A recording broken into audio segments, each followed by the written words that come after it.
Well, first of all, I'm here to speak on behalf of the most oppressed, most abused, most murdered group of beings that has ever existed. I mean, when was the last time a chicken or a cow attacked a human being?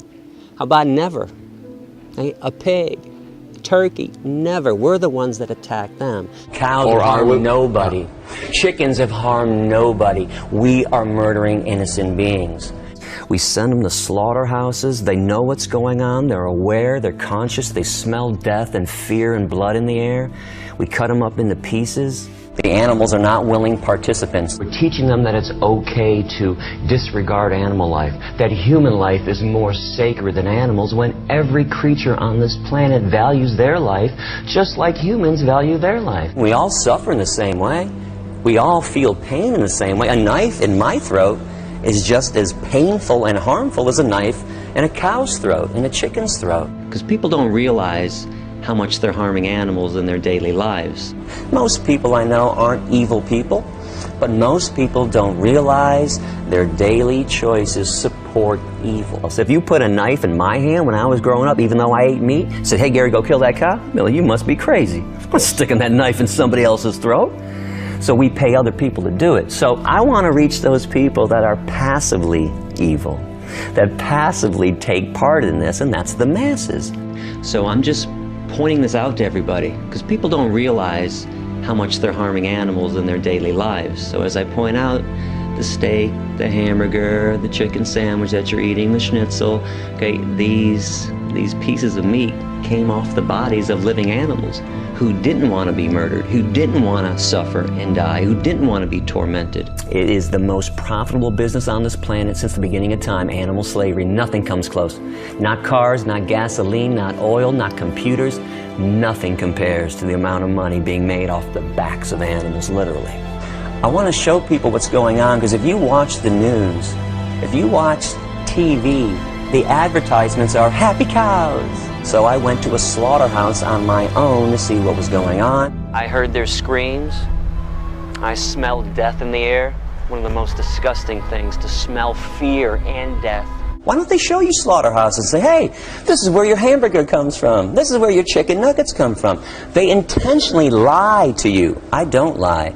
I intentionally tell you the truth, because I think if you saw what was going on in the slaughterhouse, no logical person could choose to continue to eat animal flesh. It is sad that we can't talk to kids about the truth, about what's going on in the world. Every second, just so you know, of every minute, of every hour, of every day, female animals are raped to impregnate them. Every second, animals are being killed. In America today, 30 million innocent beings will be murdered for a sandwich. We're talking 12 million people were killed by the Nazis. In 1 year alone on this planet, 60 billion land animals, 90 billion marine animals are tortured, tormented, and killed in the world's most massive Holocaust. That's just in 1 year alone. And when we teach children that the Jewish Holocaust was evil, but then we send animals to their death to the slaughterhouses in the same extermination trucks that sent Jews to their death, we're committing a gross error. Remember, I don't do things to be a politician. I don't say things that people want me to say. I speak the truth, and the truth is harsh. I know people don't want to hear that there's a Holocaust taking place that they're taking part in, but that's a fact. I call human beings murderers of animals. That's what we do. That's the truth. The truth is harsh. They must look at us like we are devils. We cut things off their bodies, their horns while they're fully conscious, off the cows. We cut the beaks off of hens. We rip the testicles out of baby pigs when they're born. We have treated our cousins in fur and feathers so horribly that beyond a doubt, if they ever formed an organized religion, the devil would be depicted in human form. Put yourself in the animal's position. Imagine somebody raped you to impregnate you. You gave birth to this baby. This baby was stolen from you at birth. That baby was fattened up with corn and soy and wheat and oats. That baby was put on a concentration camp truck, sent to a slaughterhouse, hung upside down, fully conscious in front of all of her own species, screaming, terrified, in fear, knife shoved into, her throat, cut up into pieces. Where's the justification for this? This is why vegans get so militant, because I don't want to be a two-legged devil. to the animals or to anybody. No injustice can live forever. Sadly, injustice can live for hundreds or even thousands of years, but no lie can last forever, and people are becoming aware. Change is slow. It took 400 years to convince white people in America not to own blacks. You can see why this is taking so long. I speak against speciesism in the same way Nelson Mandela spoke against racism. We live on a planet that murders animals, a speciesistic planet. Understand, like a racist who thinks that their race is better than another race, speciesists think that the human species is superior to animals, and we have the right to harm and kill any species we choose. Where do humans get off owning and controlling living beings?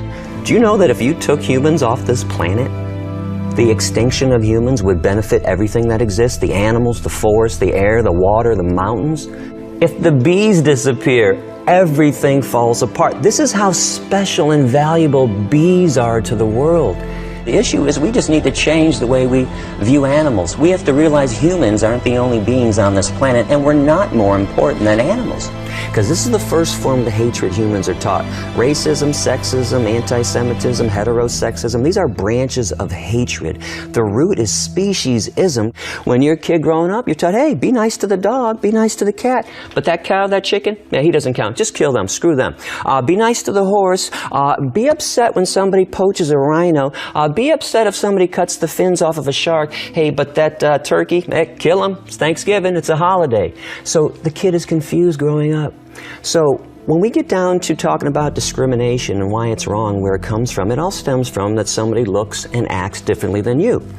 If you taught a child growing up that, hey, just because that chicken looks differently than you do, that chicken has every right to live. That spider has every right to live, just like you do. How is that child going to grow up and look at a different person who's a different size, shape, and color? How is that kid going to look at that person in hatred, with violence?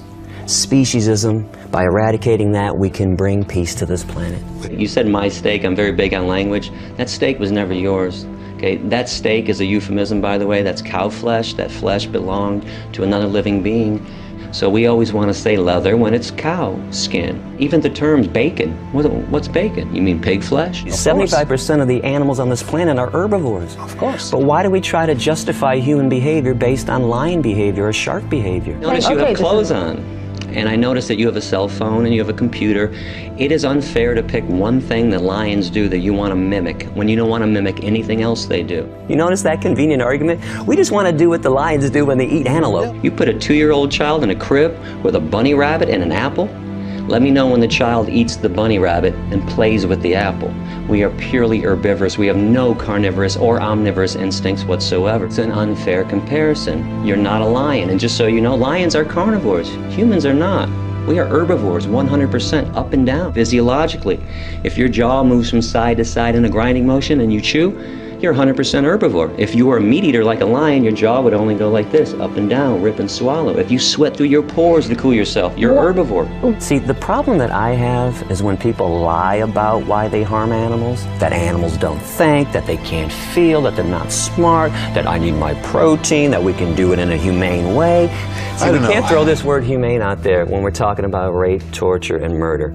You can't put the word humane next to it. So if I go and meet a woman at a bar, I buy her some drinks, I bring her some flowers, I take her back and put on some soft music, some Teddy Pendergrass, and we dance and we look in each other's eyes, and I slip her a date rape drug and rape her.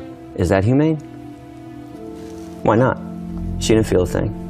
See, because the act of rape is evil, okay? The act of murder is evil. You can't do it in a nice way. Okay, we have to stop thinking that there's a nice way. In fact, you know what the nice way to kill is? Not to kill. That's a nice way. I notice that religious people love to worship things that we created in God's name. The Bible, the Quran, Stars of David, the cross, but nobody worships anything that God created. The water, pollute it, the air, pollute it. The forest, cut it down. Anything that God made, we destroy. Anything that we made in God's name, we worship. So my condemnation isn't about God, it's about what religious people do in God's name. Over the years, as I've talked to tens of thousands of people, I've noticed that people who have been oppressed, Jews, Hispanics, women, blacks, they always respond better to this revolution that I'm involved in because they understand oppression. They've been through it. They know what it's like to be treated like nothing, like their lives don't matter. People who have been harmed understand why it's wrong to harm somebody else. So I want to eradicate the lies and get down to the issues at hand. I'll show you hospitals full of people with heart disease, cancers, diabetes, osteoporosis, kidney problems, etc., all stemming from animal protein, the main cause of every major disease on this planet. Now, here's what I love about the health benefits of veganism. When you're being altruistic, you should never expect anything in return. Right. When you're vegan, you get a lot of great things in return. Your health, you're good to the earth. Because let's face it, the worst form of environmental destruction is animal agriculture. That's right. So there are some great benefits and kickbacks, but without a clear conscience, without mental health, we can't have physical health. So if you're going to focus on the physical health aspects and miss this aspect, you're still not right. I think when you put violence in, you get violence out. You consume discrimination and death, you're going to, exude the same horrible things. What's wrong with somebody choosing to be compassionate, choosing to be good to the environment, so children don't have to starve to death around the world while we're feeding 50% of the world's crops to 60 billion land animals in the meat, dairy, and egg industries? And find peace on this planet by eradicating speciesism. You can start, giving compassion to the animal kingdom, to the insect kingdom.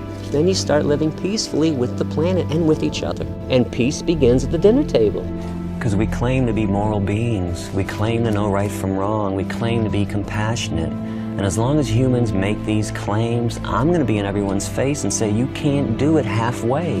The path to peace is through veganism. So it's logical to want to be vegan, to want to reduce and eliminate pain and suffering. Once I point it out to people, most people, sane people, logical people, make that next step. It's thrilling to know that people are paying attention and making massive change. And as we go back in time and look at all the other people that we adore now, collectively, we all agree, Gandhi and Dr. Martin Luther King and all these people, Rosa Parks and Cesar Chavez, they were not loved during their time. They were despised. They wanted to make change, massive change. It's only later on that a society looks back at revolutionary activists and says, oh, man, he was great. He was just trying to bring peace and justice.